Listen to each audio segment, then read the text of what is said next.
আপনারাই হচ্ছেন সেই শিক্ষক, আপনারাই হচ্ছেন সেই সমস্ত নেতৃত্ব যারা আমাদের ছেলেদেরকে আমাদের মেয়েদেরকে সেইভাবে শিক্ষিত করে তাদের উপযুক্ত করে গড়ে তুলবে। আপনাদের দাবি দেওয়া আমরা জানি, দীর্ঘকাল ধরে শ্রেণীর বই আপনাদের সঙ্গে কাজ করছি। এই দাবি দেওয়াগুলো আমাদেরই দাবি দেওয়া। আপনি যেটা খসরু সাহেব বলেছেন যে আমাদের 31 দফায় আপনাদের এই দাবি দেওয়া পূরণের কথা সম্পূর্ণ বলা আছে। তা আমাদের জাতি হিসেবে আপনাদের কাছে একটা দাবি আছে।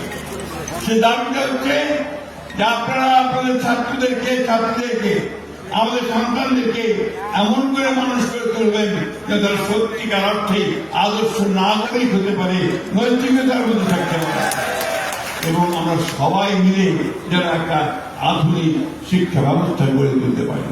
আমি বক্তব্য দীর্ঘ করবো না। আমাদের মহামান্য প্রধান অতিথি বক্তৃতা করবেন, তিনি তার বক্তব্য সব করবেন। আমি শুধু একটা কথা আপনাদের বলতে চাই, আসন্ন যে নির্বাচন আসছে সেই নির্বাচনে আপনাদের একটি বিরাট ভূমিকা আছে। আপনারা প্রতিটি জায়গায় আপনার দায়িত্ব পালন করবেন।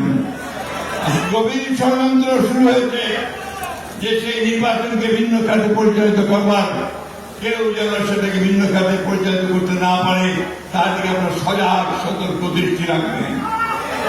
বন্ধুগণ, আমাদের লক্ষ্য একটাই, যারা একটা শহীদ প্রেসিডেন্ট জিয়াউর রহমানের স্বপ্নের সেই সুখী সমৃদ্ধ বাংলাদেশ করতে চাই। আমরা আমাদের নেতার যে স্বপ্ন, সেই আমাদের দেশ একটাই, সেটা হচ্ছে আমাদের পথ একটাই, সেটা হচ্ছে বাংলাদেশ, তাই না?